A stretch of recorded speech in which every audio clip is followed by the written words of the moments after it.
네, 안녕하십니까. 오늘은 ESB 성경 공부 시리즈 야고보서 10과입니다. 본문은 5장 7절부터 12절로 제목은 고난 가운데에서의 인내입니다. 오늘도 문제를 푸는 방식으로 진행을 하겠습니다. 그러면 1번 문제 보도록 하겠습니다. 이 단락에서 야고보가 독자들에게 권면하는 말씀의 요지는 무엇인가? 야고보의 독자들에게 이런 권면이 필요한 이유는 무엇인가? 제가 본문을 읽어보겠습니다. 그러므로 형제들아 주께서 강림하시기까지 길이 참으라. 보라 농부가 땅에서 나는 귀한 열매를 바라고 길이 참아 이른 비와 늦은 비를 기다리나니 너희도 길이 참고 마음을 굳건하게 하라. 주의 강림이 가까우니라. 형제들아 서로 원망하지 말라. 그리하여야 심판을 멸하리라. 보라 심판주가 문 밖에 서 계시니라. 야고보 사도는 지금 주님의 강림, 그 주님의 재림을 말하고 있습니다. 본문은 우리가 지난 시간에 살핀 1절부터 6절의 내용과 연결되는데요. 그런데 1절부터 6절과 오늘 본문의 차이가 있는데 그것은 1절부터 6절은 주의 강림을 말할 때 불신자 부자들에게 말하는 것이었습니다. 그래서 불신자 부자들에게 주의 강림 때 임할 심판을 강조하면서 애곡하고 통곡하라는 내용, 그래서 그들의 죄를 지적하는 내용이었습니다. 하지만 오늘 본문은 불신자가 아닌 신자들에게 주의 강림을 말하면서 참고 인내하라 라는 것입니다. 특히 참으라는 말이 세 번이나 반복되죠. 7절에서 길이 참아 또는 길이 참으라 라는 말이 두 번 나오고 그리고 8절에서도 길이 참으라 라고 말합니다. 그리고 8절과 9절은 인내를 요구하면서 두 가지 사항을 강조하고 있습니다. 첫째로 8절은 마음을 굳건하게 하라 라고 합니다. 이것은 주의 강림까지 신앙이 마음이 흔들리지 않아야 한다. 어려운 상황 속에서도 믿음을 끝까지 지켜야 한다라는 명령입니다. 두 번째로 요구하는 것은 9절에 나옵니다. 원망하지 말라라는 것입니다. 그래서 사도는 주의 강림하심이 있기까지 원망을 하지 않고 마음을 굳건하게 하면서 참으라, 기다리라 라는 권면을 하고 있습니다. 이러한 주의 강림과 관련된 권면은 불신자들에게 했던 심판에 어떤 경고적인 메시지와는 매우 대조됩니다. 오히려 신자들로 하여서는 주님의 약속대로 반드시 강림하실 것이기 때문에 구원의 완성을 바라보면서 격려하고 힘을 북돋아주는 메시지다라고 저희가 생각할 수 있습니다. 그럼 다음 2번 문제입니다. 2번과 3번을 함께 풀 텐데요. 2번 문제 먼저 읽겠습니다. 인내가 의미하는 바를 보여주기 위해 야고보가 사용하는 비유는 무엇인가? 그런 설명은 독자들이 야고보의 권면을 이해하는 데 어떤 도움을 주는가? 5장 3번 문제입니다. 5장 8절에서 마음을 굳게 하라 라고 했을 때 그 실질적인 의미는 무엇인가? 예수님이 곧 다시 오실 것이라는 사실이 마음을 굳게 하는데 어떤 도움을 주는가? 라는 질문입니다. 두 가지 질문의 핵심을 좀 생각해 보면 야고보가 사용하는 비유의 의미를 파악하는 것이고 두 번째는 그 비유와 함께 마음을 굳건하게 하라라는 그 명령의 의미를 파악하라라는 것입니다. 네, 그러면은 이 농부의 비유를 하고 있는데 그 농부의 비유를 다시 한번 7절을 제가 읽어드리면 그러므로 형제들아 주께서 강림하시기까지 길이 참으라 보라 농부가 땅에서 나는 귀한 열매를 바라고 길이 참아 이른 비와 늦은 비를 기다리나니 라고 말씀합니다. 여러분 역시 야고보 사도는 농부의 비유를 통해서 믿음의 인내를 강조하고 있습니다. 사실 농부는 지금 당장 수확할 수 없기 때문에 미래의 열매를 바라보며 기다리며 인내합니다. 마찬가지로 성도들도 약속이 성취되는 것과는 다르게 현실은 고통스럽고 괴로울지라도 하나님의 때를 신뢰하며 기다려야 한다는 것입니다. 사실 우리의 믿음은 농부가 아직은 볼 수 없는 열매를 기다리는 것처럼 보이지 않는 약속을 기다리는 소망의 신앙입니다. 특히 이스라엘의 농사는 이른 비와 늦은 비를 의지했습니다. 이른 비는 씨앗이 싹을 트고 싹이 트고 뿌리를 내리도록 돕는 역할을 하는 비였습니다. 그리고 늦은 비는 곡식이 이제 익어서 추수할 준비를 하도록 하는 그런 비였습니다. 그러니까 농부는 자신이 할 수 있는 수고를 다 한 이후에 바로 열매를 기대할 수 없었고 비가 오기를 기다려야 했습니다. 그리고 비가 온 이후에 열매를 기다린 것입니다.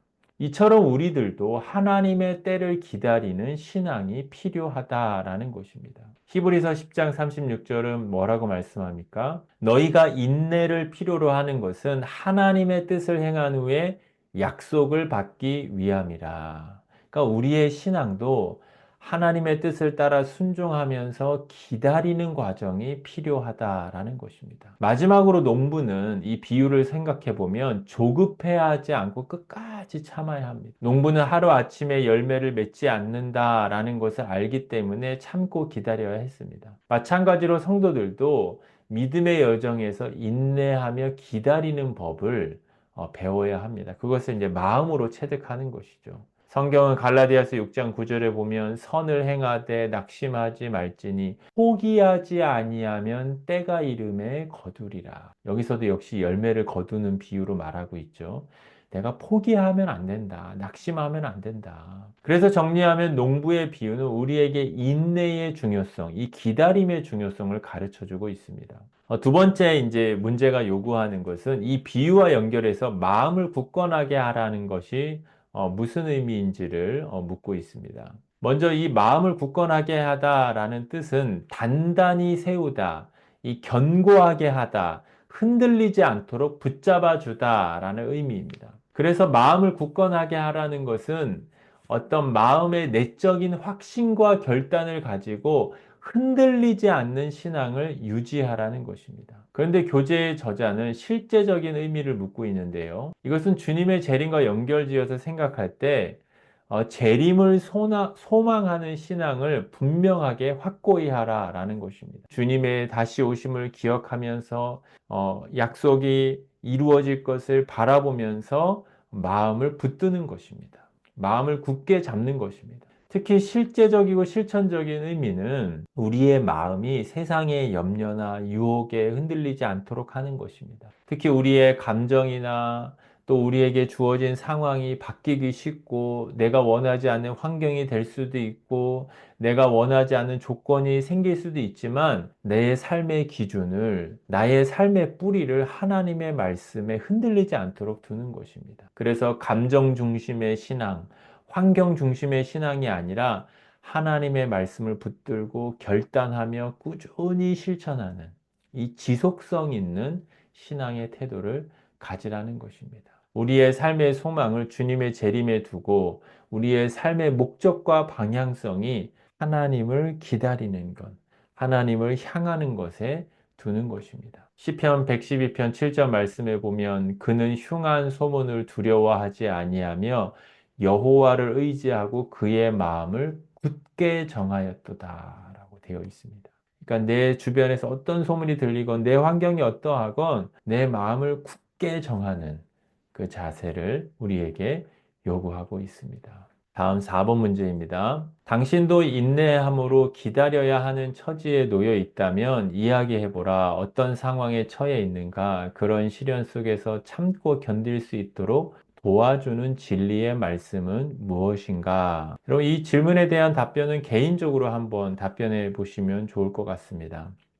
내게 어려운 일이 있어서 아니면 시험을 참고 견딜 때에 내가 기다려야 하는 어떤 상황이 있는지 내가 이 문제가 좀 해결되기를 기다리고 어떤 내 육체의 약함이나 관계의 어려움이나 내 직장이나 내 사업의 어려움이 있어서 이것이 해결되기를 기다리고 있지는 않은지 아니면 내 마음에 어떤 시험이 있거나 내 마음에 어떠한 갈등이 있어서 하나님께서 내 내면의 문제를 해결해 주시기를 기다리고 있는 부분이 있는지 그래서 우리의 삶에 실제적으로 한번 적용해 보라라는 질문이고 두 번째는 그렇게 내가 기다릴 때 나에게 적합한 말씀을 한번 내가 이렇게 기다리면서 참고 견디는데 도와주는 말씀이 무엇인지 한번 이야기해 보라는 것인데요. 먼저 여러분 야고보서에서는 인내와 관련된 말씀이 매우 많습니다. 야고보서 1장 2절부터 4절에도 이렇게 돼 있죠. 내 형제들아 너희가 여러 가지 시험을 당하거든 온전히 기쁘게 여기라.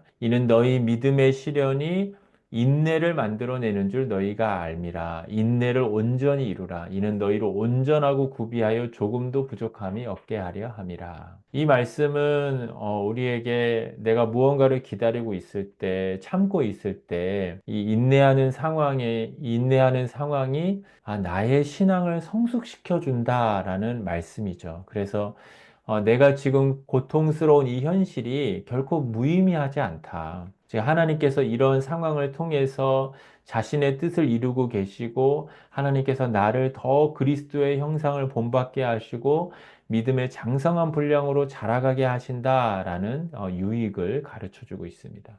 또한, 다음 야고보서 1장 12절에 시험을 참는 자는 복이 있나니 이는 시련을 견디어낸 자가 주께서 자기를 사랑하는 자들에게 약속하신 생명의 면류관을 얻을 것입니다. 라고 말씀합니다. 이것은 내가 참고 기다리는 문제가 사실 이 땅에서 해결되지 않는 문제일 수도 있습니다. 우리가 뭐 여러 가지 삶에서 하나님께서 내가 살아가는 동안 해결해 주실 문제들도 있지만 하나님이 해결해 주시지 않을 수도 있고 그래서 이 문제가 마지막 날이 되어야만 해결되는 문제일 수도 있습니다. 그럴 때는 우리가 야고보서 1장 12절처럼 하나님께서 마지막 날 내가 시련을 견디어내면 사랑하는 자에게 약속하신 그런 면류관을 주실 것이다 라고 기억할 수 있을 것입니다. 또한 이 고린도전서 10장 13절 말씀도 유익이 됩니다. 사람이 감당할 시험 밖에는 너희가 당한 것이 없나니 오직 하나님 믿부사 너희가 감당하지 못할 시험 당함을 허락지 아니하시고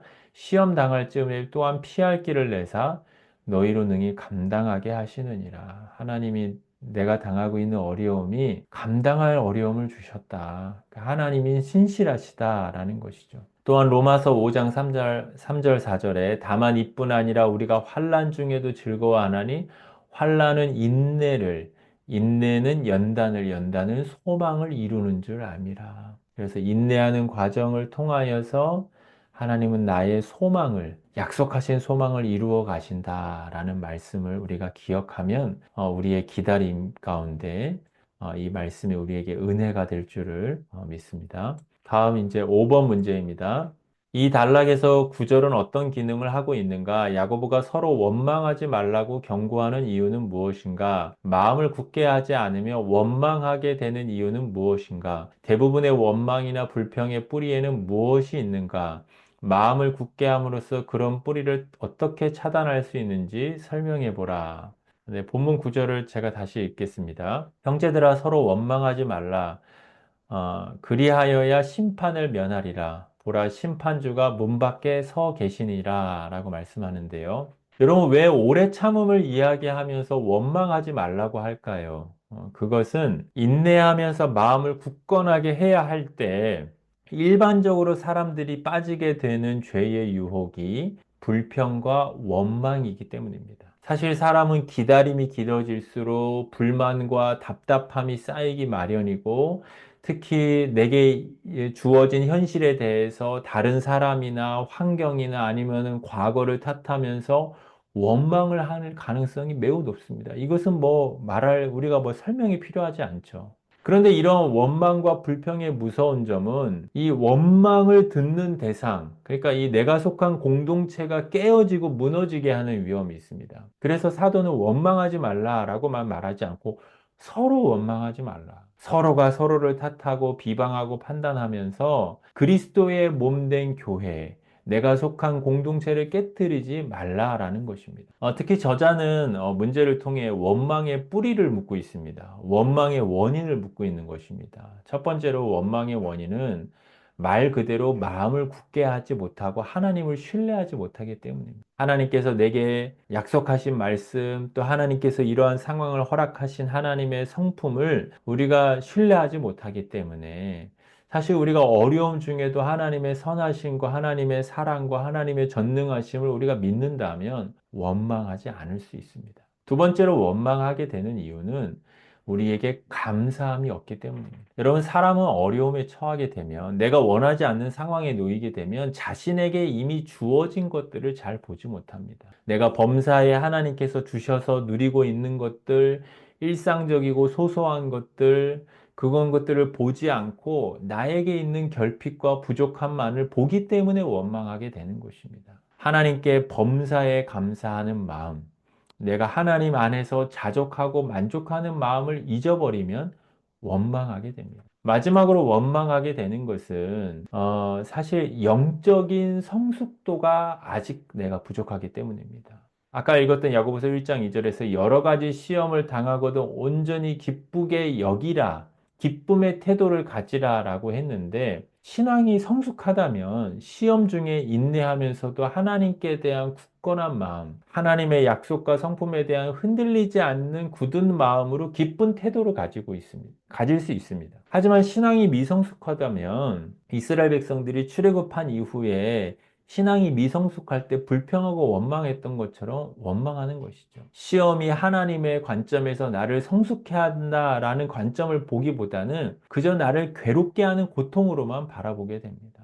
하지만 신앙이 성숙한 사람은 고통을 하나님의 관점에서 바라보고 기쁜 태도로 바라보게 되는 것입니다. 특히 오늘 이 5장 9절은 원망하지 말라라고 하면서 심판을 면하게 된다라고 말하는데, 이것은 우리가 원망을 할 때 우리의 말을 심판하실 하나님을 기억하게 하는 것입니다. 그러니까 주의를 주고 경고하는 것입니다. 내가 힘들고 인내하기 어렵다고 함부로 불신앙적인 말을 내뱉고 하나님이 기뻐하시지 않는 말을 하고 사람들에게 상처 주는 말을 하고 그런 말들을 하지 말고 하나님 앞에 우리의 모든 말이 심판받을 것을 생각하면서 악한 말을 그쳐야 한다라고 우리에게 경고를 하고 있습니다. 다음 문제, 이제 6번과 7번 문제를 함께 풀 텐데요. 문제는 7번만 읽겠습니다. 야고보는 선지자들이 우리에게 고난과 오래 참음의 본이 된다고 말한다. 여기서 야고보가 가리켜 말하는 선지자들이 누구라고 생각하는가?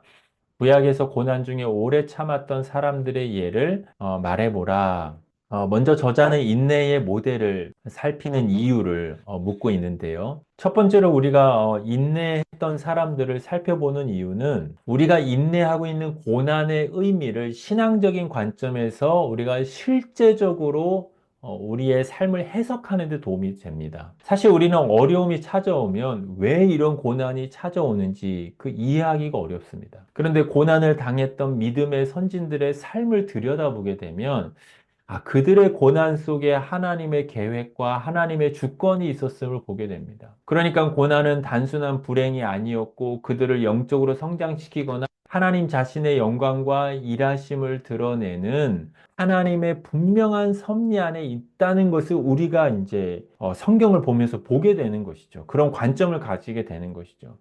그래서 구약의 이 고난의 모델들을 살피는 것은 그들과 같이 우리가 현재 겪는 고난도 하나님의 관점에서 해석하도록 실제적으로 도와주고 우리를 낙심하지 않게 합니다. 두 번째 유익은 고난 중에도 하나님을 신뢰할 힘을 줍니다. 여러분, 인내의 모델들을 보면 어떠한 상황에서도 하나님이 끝까지 그들과 함께 하셨음을 보게 됩니다.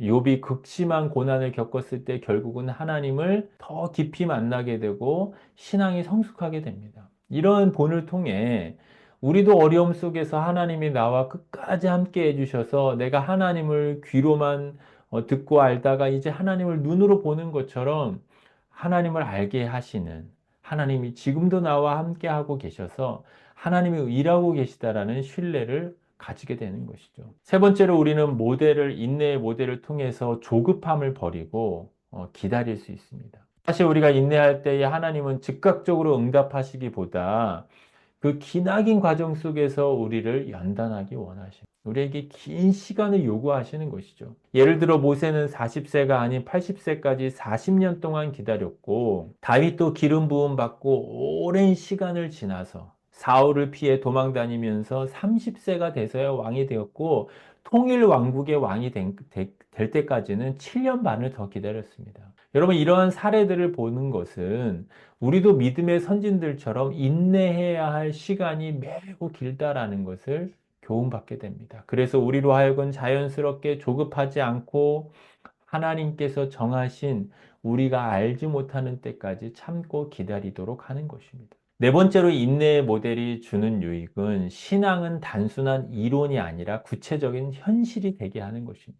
사실 여러분, 우리가 시험과 어려움을 만나기 전에는 우리가 믿는 신앙의 지식이 대부분 우리의 머릿속에 지식으로만 남아있게 됩니다. 하지만 인내의 모델을 보면 그들의 믿음과 삶이란 어려운 현실 속에서도 인내하면서 하나님의 뜻을 따라갔던 그들의 실제적인 삶임을 보게 됩니다. 예를 들어서 다니엘처럼 환경이 흔들려도 신앙을 지키는 것, 예레미야처럼 핍박 속에서도 하나님의 말씀을 전하는 것이 참된 믿음의 모습임을 깨닫게 되는 것이죠.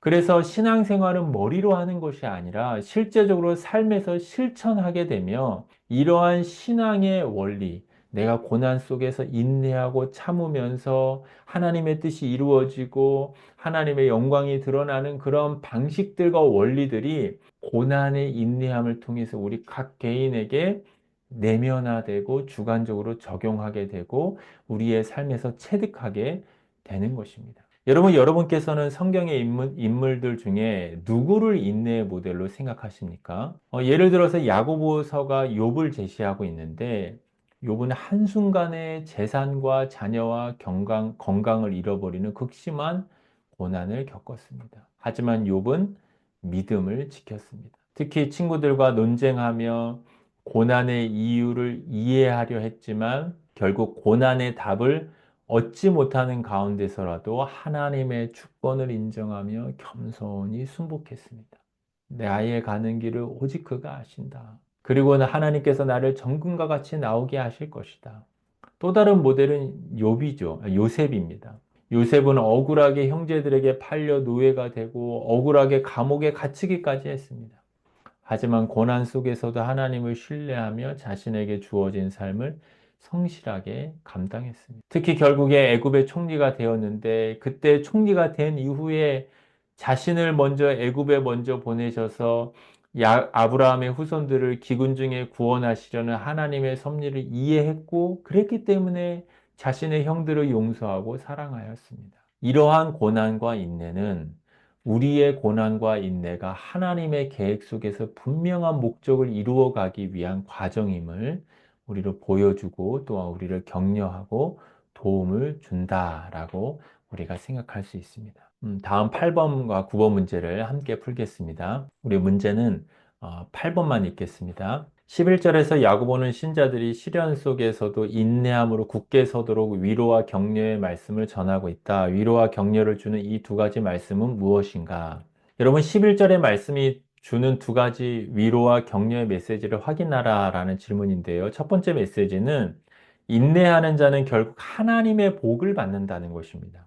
5장 11절에 보라 인내하는 자를 우리가 복되다 하나니 라고 되어 있습니다. 성경은 거듭해서 인내하는 자가 복을 받는다라고 하는데 우리가 아까도 읽었던 1장 12절에 시험을 찾는 자가 복이 있어서 시련을 견디어낸 자에게 하나님께서 생명의 면류관을 주실 것이다 라고 말씀합니다. 또한 로마서 8장 18절도 생각하건대 현재의 고난은 장차 우리에게 나타날 영광과 비교할 수 없도다 라고 말씀합니다. 이와 같은 약속은 현재의 고난이 결코 헛되지 않으며 하나님이 반드시 복을 주신다라는 의식을 하게 됩니다.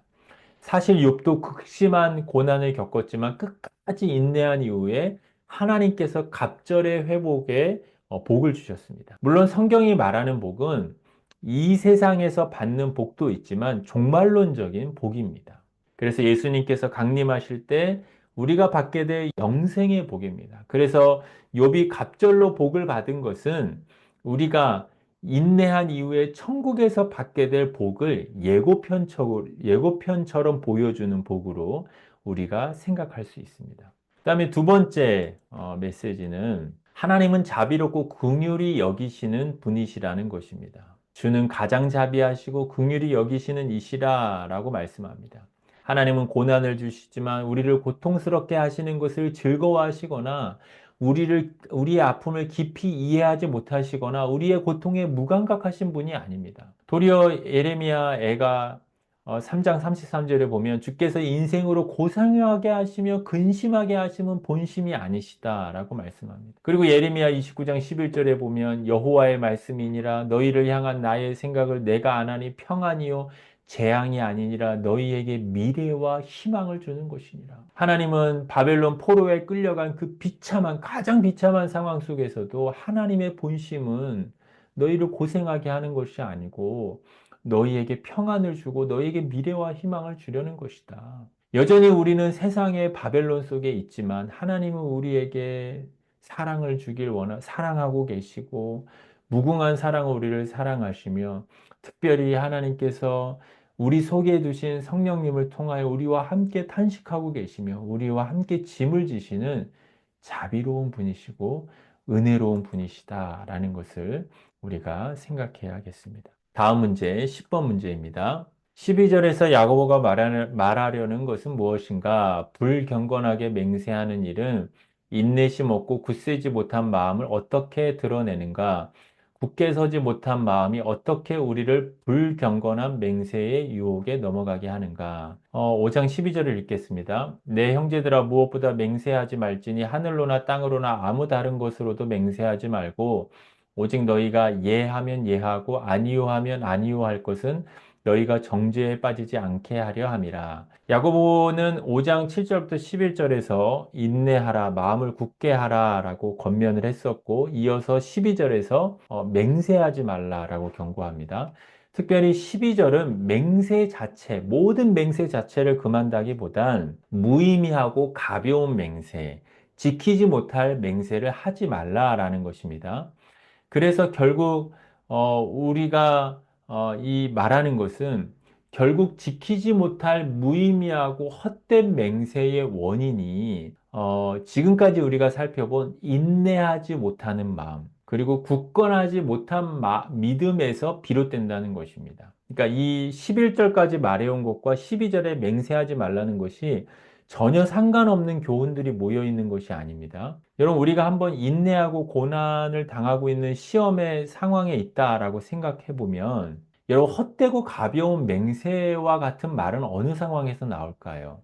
이 조급하고 불안한 마음에서 나옵니다. 이러한 조급하고 불안한 마음은 인내를 잘 못하고 고난과 시험 속에 있을 때 만들어지기 쉽습니다. 그리고 사람이 맹세를 하는 이유는 어떠한 자신의 말이 확실하다라는 것을 더 강하기 위해서 사용하는 것입니다. 그래서 고난 중에 자신을 변호하려는 조급한 태도를 가지거나 아니면은 상대방이 나를 믿게 하도록 하기 위해 상대방의 신뢰를 빨리 얻게 하기 위해 억지로 맹세를 내가 할 수 있습니다. 하지만 마음이 진실하고 확신하며 마음이 단순한 사람은 맹세를 할 필요가 없습니다. 그는 믿음에 근거해서 확신이 있기 때문에 자신의 안정된 마음이 있기 때문에 가볍게 말을 내뱉는 모양으로 맹세를 하지 않습니다. 하지만 고난 중에서 내가 인내를 잘 하지 못하고 있고 마음이 굳세지 못하다면 맹세를 막 남발하듯이 하는 것이죠. 아니야, 난 할 수 있어.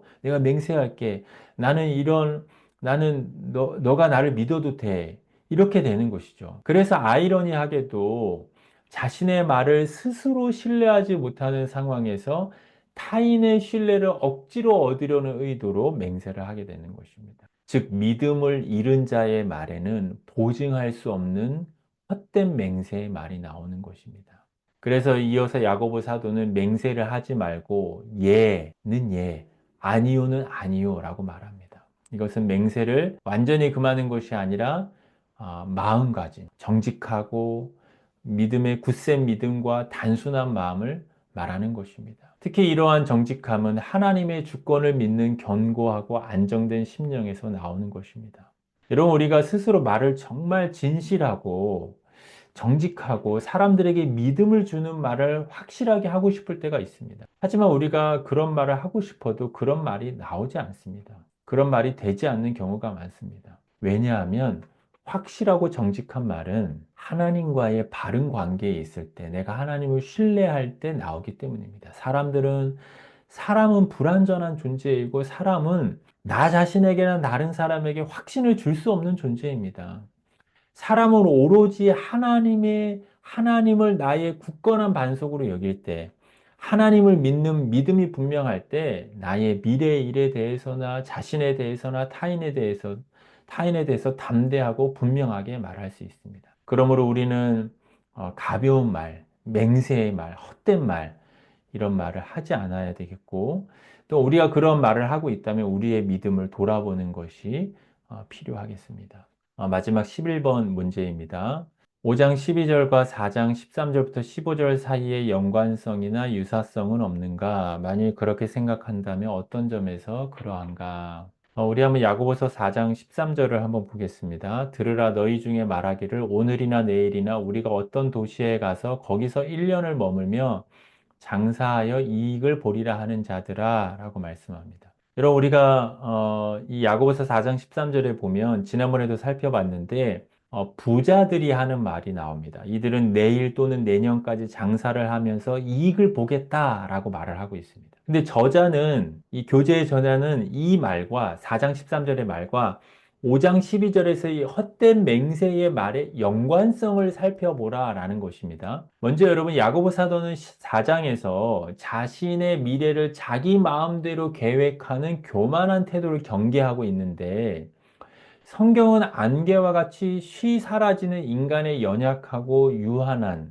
이 인간성을 인식하고 인간이 정말 미래를 장담할 수 없는 존재다라는 것을 가르쳐 주는 것이죠. 그래서 이 4장에서 요구하는 것은 연약함을 인정하는 겸손한 태도로 하나님의 주권을 인정하는 것을 요구하고 있습니다. 그러니까 4장 12절에서 나오는 말의 특징은 교만한 말입니다. 겸손히 하나님을 신뢰하지 않는 말입니다. 그런데 여러분 5장 12절도 하나님을 향한 굳센 믿음을 상실할 때, 하나님을 신뢰하지 않을 때 빠지게 되는 말의 실수가 바로 헛되고 가벼운 맹세였습니다. 사람은 믿음을 잃어버리면 아까도 봤지만 지나친 확신을 상대방에게 주기 위해 맹세를 내뱉게 되는 것이죠. 그래서 5장 12절도 믿음을 잃어버린 사람의 맹세의 말입니다. 그러니까 여러분 어떤 면에서 이 부정적인 맹세의 말도 결국은 교만한 말입니다. 자신의 말을 사실은 상대방에게 과도하게 신뢰를 요구하면서 맹세를 남발하고 자신이 절대적으로 옳은 것처럼 주장하는 교만한 태도이기 때문입니다. 그러니까 부정적인 맹세는 하나님을 신뢰하지 않는 자신을 신뢰하는 교만한 태도에서 나온다는 것입니다. 그래서 정리하면 야고보 사도는 4장 12절도 그렇고 5장 12절도 그렇고 모두 하나님을 신뢰하는 겸손함이 없는 교만한 말이다. 이 동일하게 연결된다. 맹세든 이 내일을 계획하는 것이든 교만한 말이다. 그럼 우리가 교만한 말을 그치고 무슨 말을 해야 할까요?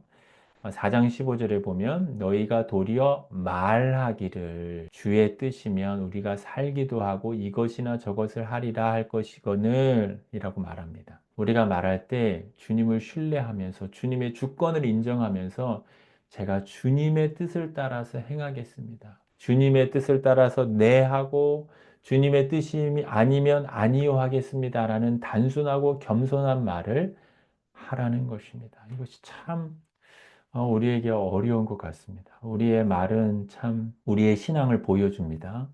특별히 우리가 어려운 시험을 만났을 때 이 말은 우리의 신앙, 우리의 마음에 흔들리고 있는 우리의 마음, 우리가 얼마나 믿음이 미약한지, 또 정반대로 우리의 믿음이 미약할 때 우리가 말이 많아지는 것은 또 우리가 교만하다는 것을 보여줍니다. 그래서 참 이 부분을 통해서 우리가 인내하고 참아야 되는 우리의 시험을 통해서 우리가 어떠한 말을 많이 하고 있는지 우리 자신을 한번 돌아보면 좋겠고요.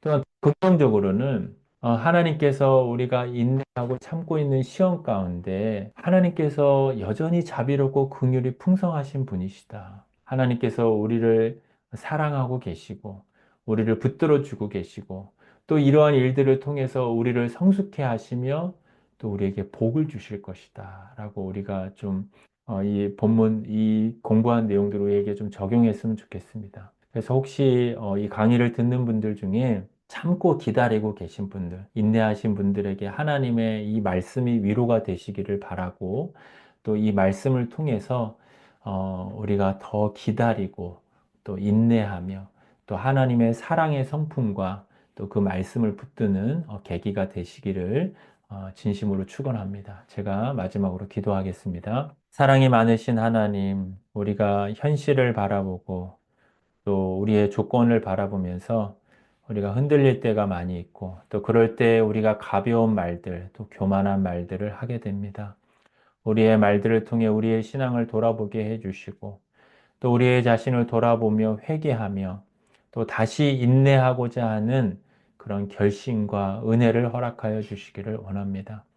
하나님께서 인생으로 고생하게 하심이 본심이 아니시며 또 하나님께서 결국 우리에게 주시려고 하는 것이 평안임을 기억하며 농부가 이른 비와 늦은 비를 거치며 열매를 기다리듯이 우리도 하나님을 기다리며 하나님을 소망하게 하여 주옵소서. 감사하며 예수님의 이름으로 기도합니다. 아멘.